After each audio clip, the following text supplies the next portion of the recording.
ಮಂತ್ರಾಲಯದಲ್ಲಿ ರಾಘವೇಂದ್ರ ಸ್ವಾಮಿ ವರ್ಧಂತಿ ಉತ್ಸವ ಅದ್ದೂರಿಯಾಗಿ ನಡೆಯಿತು.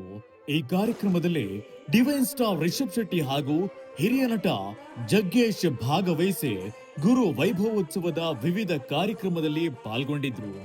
ರಾಯರ ವೃಂದಾವನ ದರ್ಶನ ಪಡೆದು ಮಠದ ಪುಷ್ಕರಣಿಯಲ್ಲಿ ನಡೆದ ತೆಪ್ಪೋತ್ಸವ ಹಾಗೂ ವೇದಿಕೆ ಕಾರ್ಯಕ್ರಮದಲ್ಲಿ ಭಾಗವಹಿಸಿದ್ರು. ಮಠದ ಸಾಂಸ್ಕೃತಿಕ ಕಾರ್ಯಕ್ರಮ ವೇಳೆ ಗುರು ವೈಭವೋತ್ಸವ ಪ್ರಶಸ್ತಿ ವಿಶೇಷ ಸನ್ಮಾನ ಮಾಡಲಾಯಿತು. ನಟ ಜಗ್ಗೇಶ್ ಹಾಗೂ ರಿಷಬ್ ಶೆಟ್ಟಿಗೆ ಮಠದ ಪೀಠಾಧಿಪತಿ ಸುಬುಧೇಂದ್ರ ತೀರ್ಥ ಸ್ವಾಮೀಜಿ ಪ್ರಶಸ್ತಿ ನೀಡಿ ಸನ್ಮಾನಿಸಿದರು.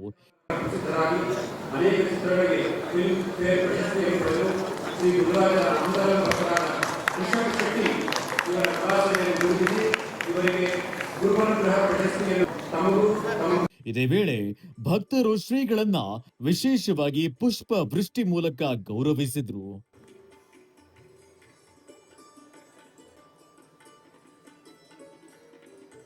ಕಾರ್ಯಕ್ರಮದಲ್ಲಿ ಮಾತನಾಡಿದ ರಿಷಬ್ ಶೆಟ್ಟಿ, ನನ್ನ ತಾಯಿ ಗುರು ರಾಯರಿಗೆ ಹರಕೆ ಹೊತ್ತ ಬಳಿಕ ನಾನು ಹುಟ್ಟಿದ್ದೇನೆ. ಅದು ರಾಯರ ವಾರ ಗುರುವಾರದಂದೆ ಅಂತ ಹೇಳಿದ್ರು. ಜಗದೀಶ್ ಅವರಿಗೆ ನಮಸ್ಕರಿಸ್ತಾ ರಾಯರ ಆಶೀರ್ವಾದವನ್ನು ಪಡೆಯುವ ಇಂಥ ಒಂದು ಸಂದರ್ಭಕ್ಕೆ, ಇಂಥ ಒಂದು ಅದ್ಭುತ ಸಂದರ್ಭಕ್ಕೆ ನನ್ನನ್ನು ಕರೆದಿದ್ದಕ್ಕೆ ನಾನು ಯಾವತ್ತೂ ಶ್ರೀಗಳಿಗೆ, ಗುರುಗಳಿಗೆ ನಾನು ಸದಾ ಋಣಿಯಾಗಿರ್ತೇನೆ.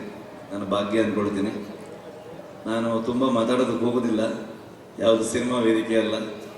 ಇಲ್ಲಿ ಮೌನ ಭಾಳ ಮುಖ್ಯ ಆಗುತ್ತೆ. ರಾಯರ ಎನರ್ಜಿಯನ್ನು ನಾವು ಫೀಲ್ ಮಾಡ್ಬೋದು.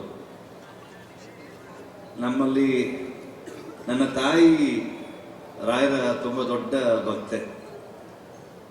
ನಮ್ಮ ತಾಯಿಯ ಎರಡು ವಿಷಯಗಳು ನಾನು ತುಂಬ ಫಾಲೋ ಮಾಡಿದ್ದು ಮತ್ತು ನನ್ನ ಜೀವನದಲ್ಲಿ ತುಂಬ ಮುಖ್ಯ ಆಗಿತ್ತು. ನನ್ನ ತಾಯಿಗೆ ರಾಘವೇಂದ್ರ ರಾಯರು ಎಷ್ಟು ಭಕ್ತಿನೋ ಅದೇ ಥರದಲ್ಲಿ ಡಾಕ್ಟರ್ ರಾಜ್ಕುಮಾರ್ ಅವರು ಅಷ್ಟೇ ಇಷ್ಟ. ಹಾಗಾಗಿ ಈ ಎರಡೂ ವಿಚಾರವನ್ನು ನಾನು ಚಿಕ್ಕ ವಯಸ್ಸಿಂದ ನಮ್ಮ ತಾಯಿ ಹಾಕ್ಕೊಟ್ಟಂಥ ಹೆಜ್ಜೆಯಲ್ಲಿ ಫಾಲೋ ಮಾಡ್ಕೊಂಡು ಬಂದಿದ್ದೀನಿ. ನಮ್ಮ ಮನೇಲಿ ತುಂಬ ಎಲ್ಲೂ ನಾನು ಹಂಚ್ಕೊಳ್ದೇ ಇರುವಂಥ ವಿಚಾರ. ನಮ್ಮ ಮನೆಯಲ್ಲಿ ತುಂಬ ಕಷ್ಟದಲ್ಲಿದ್ದಂಥ ಒಂದು ಕಾಲ, ನಾನು ಹುಟ್ಟಿರಲಿಲ್ಲ. ಆಗ ನಮ್ಮ ತಾಯಿ ರಾಯರ ಹರಕೆಯನ್ನು ಹೊತ್ಕೊಂಡು ನನಗೊಂದು ಮಗ ಹುಟ್ಟಲಿ, ಅವನು ಹುಟ್ಟಿದ ಮೇಲೆ ಜೀವನದಲ್ಲಿ ಒಳ್ಳೇದಾಗಲಿ ಅಂತ ಒಂದು ಹರಕೆಯನ್ನು ಹೊತ್ಕೊಂಡು ಅದಾದಮೇಲೆ ನಾನು ಹುಟ್ಟಿದ್ದಂತೆ. ಅದು ನಾನು ಗುರುವಾರವೇ ಹುಟ್ಟಿದ್ದೀನಿ. ಸೊ ಹಾಗಾಗಿ ನಮ್ಮ ತಾಯಿ ಯಾವಾಗಲೂ ಹೇಳ್ತಾ ಇರ್ತಾರೆ, ಅವನು ನಿನಗೆ ಏನೇ ಕಷ್ಟ ಬಂದಾಗ ನಮ್ಮ ತಾಯಿ ಹತ್ರ ಹೇಳಿದಾಗ, ನೀನು ರಾಯರ ಹರಕೆ ಹೊತ್ಕೊಂಡು ಹುಟ್ಟಿದವನು, ನೀನು ಗುರುವಾರ ಹುಟ್ಟಿದ್ರೆ ನಿನಗೆ ಒಳ್ಳೇದಾಗತ್ತೆ, ರಾಯರ ನೆನೆಸ್ಕೊಂಡು ಮುಂದೆ ಹೋಗುವಂತ. ಹಾಗಾಗಿ ಇವತ್ತವರೆಗೆ ಏನೇ ವಿಚಾರಗಳು ಬಂದರೂ ಜೀವನದಲ್ಲಿ ರಾಯರನ್ನ ಸ್ಮರಿಸ್ಕೊಂಡ್ರೆ, ಎಷ್ಟೋ ಸಲ ಶೂಟಿಂಗ್ ಆಗ್ಬೇಕಾದ್ರೆ ನಮಗೆ ಏನೇ ತೊಂದರೆಗಳು ಬಂದಾಗ ರಾಯರನ್ನ ಒಂದು ಸ್ಮರಣೆ ಮಾಡಿದ್ರೆ ಕಣ್ಮುಚ್ಚಿ ತೆರೆಯಷ್ಟರಲ್ಲಿ ಅಂಥ ಕಷ್ಟಗಳು ಪಾರಾಗಿ ಹೋದಂಥ ಅನುಭವಕ್ಕೆ, ನನ್ನ ಅನುಭವಕ್ಕೆ ಬಂದಂಥದ್ದಿದೆ. ಹಾಗಾಗಿ ರಾಯರ ಎಲ್ಲ ಭಕ್ತರಿಗೆ ರಾಯರ ಆಶೀರ್ವಾದ ಇದೆ. ಜಗ್ಗೇಶ್ ಅಣ್ಣ ಹೇಳಿದಾಗೆ ಇವತ್ತು ನಮ್ಮ ಕಣ್ಮುಂದೆ ನಡೆದಾಡುವ ರಾಯರು ಶ್ರೀಗಳಿಲ್ಲಿದ್ದಾರೆ.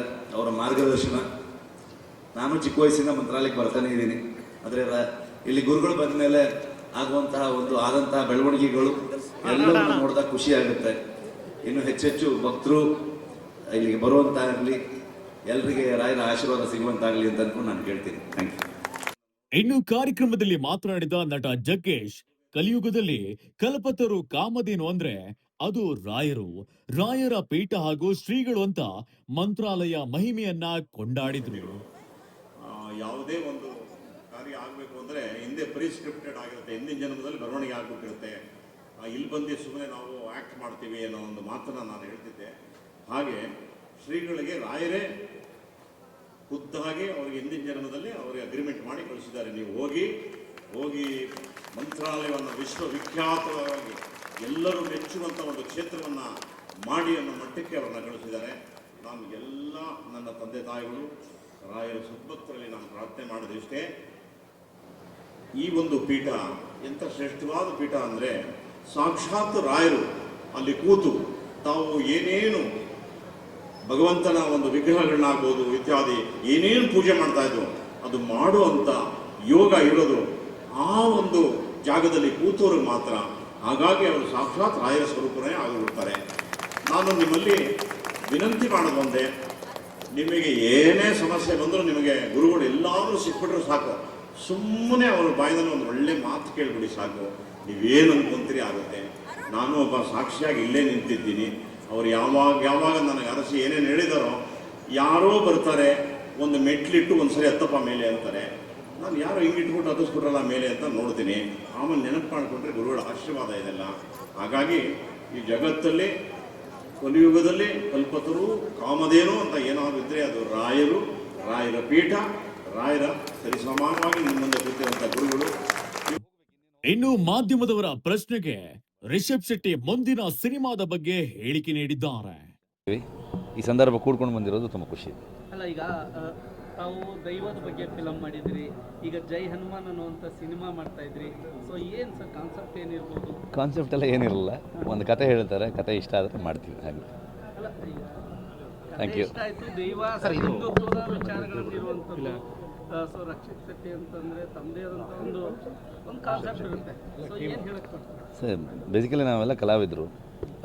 ಒಂದು ಕತೆ ಬಂದಾಗ, ಒಂದು ಪಾತ್ರವನ್ನು ನಿಭಾಯಿಸುವಂಥ ಒಂದು ಅವಕಾಶ ಸಿಕ್ಕಿದಾಗ, ಅದು ಒಳ್ಳೆ ನಿರ್ದೇಶಕರು, ಒಳ್ಳೆ ನಿರ್ಮಾಪಕರಿದ್ದಾಗ ಅದನ್ನು ಮಾಡುವಂಥ ಆಸೆ ಪ್ರತಿಯೊಬ್ಬ ಕಲಾವಿದರಿಗಿರುತ್ತೆ. ಅಂಥ ಸಂದರ್ಭ, ಅಂಥ ಅವಕಾಶ ನನಗೆ ಸಿಕ್ಕಿದಾಗ ನಾನು ಮಾಡೋದಕ್ಕೆ ಇಷ್ಟ ಆಗುತ್ತೆ ನನಗೆ. ಈಗ ಮಂತ್ರಾಲಯ ಅಂದರೆ ಲಕ್ಷಾಂತರ ಭಕ್ತರು ನಂಬುವಂಥ ಒಂದು ಪುಣ್ಯ ಸ್ಥಳ, ಅಂಥ ಒಂದು ಪುಣ್ಯ ಸ್ಥಳಕ್ಕೆ ಬಂದಿದ್ದೀರಾ. ಮುಂದಿನ ದಿನಗಳಲ್ಲಿ ಏನಾದರೂ ಒಂದು ಅವಕಾಶ ಸಿಕ್ಕರೆ ರಾಯ ಕುರಿತಂತೆ ಸಿನಿಮಾ ಮಾಡುವಂಥದ್ದು ಕಾನ್ಸೆಪ್ಟ್ ಅದೆಲ್ಲ ಹೇಳೋದು ತುಂಬ ಕಷ್ಟ, ಹಾಗೆಲ್ಲ ಹೇಳೋದು ನೋಡೋಣ. ಸರ್, ಈಗ ಜೈ ಹನುಮಾನ್ ಸಿನಿಮಾ ಏನು ನಿರೀಕ್ಷೆ ಮಾಡ್ಬೋದು ಸರ್?